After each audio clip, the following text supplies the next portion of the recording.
Amir Khan has often been accused of being delusional throughout his boxing career. Not only with regards to his boxing, but even outside the ring, he's been accused of being delusional. And now he's come out and said in the past few days that the Terence Crawford fight was 100% turning and Crawford was slowing down. He's also come out and said that people will still want to see him face the likes of Keith Thurman and Manny Pacquiao. And he said a number of other dubious things in the past few days. Amir Khan is an insufferable optimist. Despite the fact that he has a glass jaw, despite the fact that he doesn't have a particularly high boxing IQ, even though he's very athletically gifted, his boxing IQ is not on the level of the elite fighters. But despite all that, this man is an insufferable optimist. He always looks on the bright side of every situation, even bad situations like this. This is why Amir Khan has done as well as he has in his boxing career and in life. Because he's a multimillionaire. He is a former world champion several times. Because of the fact that he has this kind of attitude where he looks on the bright side all the time. Now, is he deluded about certain things? Of course he is. But this is the issue when it comes to successful boxers. They attain the success they have by not listening to critics, by not listening to the likes of me and you who say, he should retire now. He can't come back from that knockout defeat. His chin's been cracked for good. If he listened to people like that, he would never have made it as far as he's made it. Because people were saying that Amir Khan had a glass jaw in the amateurs. People were saying, he's never going to become a world champion pro in the amateurs. Never mind when he turned professional. Never mind after he got knocked out by Prescott. People were saying this stuff about Khan for years.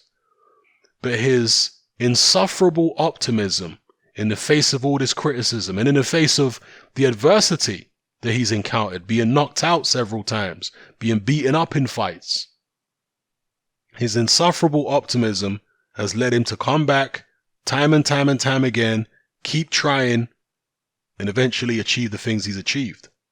How many of us can sit here and say we've achieved even a fraction of what Amir Khan has achieved?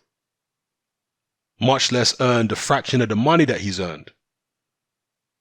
I respect what Khan has done in the boxing game.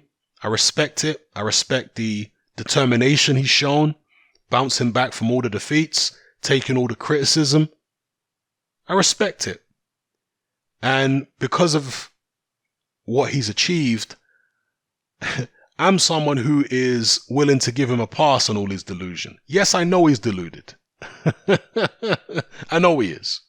But he's a deluded guy who's fought some of the best fighters in boxing. Some of the best pound for pound fighters in boxing. Terence Crawford, Canelo Alvarez. And was chasing down other pound for pound fighters like Floyd Mayweather and Manny Pacquiao. I have to respect that, man. As deluded as he may be, and as hilarious as it is to listen to some of the deluded statements he comes out with, this guy is a warrior. Yes, he quit against Terence Crawford. Bro, there were so many other fights where he didn't quit and could have. As I mentioned in the post-fight for Crawford Khan, even the greatest warriors can only go to the well so many times. Most of them anyway. Only the great, even the greatest warriors can only go to the well so many times. And I'm talking about that well of courage. Where you go to that well and you try and summon up some courage to fight through adversity. One day you're going to go to that well and it's empty. And you're like, you know what? I can't do this no more. I can't fight through the adversity no more. And because of that, because Khan quit in the Crawford fight, I personally think it's time for him to call it a day. Yeah, because it's the spirit, it is the insufferable optimism, it is the determination, it's the heart that has got Khan through all of the adversity that he's faced. But now that his heart is no longer as strong as it used to be, I think he's far more vulnerable now, and I think he's in far more trouble in his career than he's ever been in before. Now he's quitting in fights. He never used to quit. This guy would fight for anything. I mean, he got a horrendous beating against Danny Garcia after he got dropped. Did you see the state of Khan's face? But yet when the referee stopped the fight, Khan was visibly disappointed and dejected that the ref had stopped it. And Khan's ear was all swollen up and his nose and he's bleeding. And he looked terrible. He looked like he'd been hit by a truck at the end of the Garcia fight. But he was desperately disappointed that the ref stopped it. He wanted to continue. That's how much heart he has shown in his career. That's how much of a warrior he's been.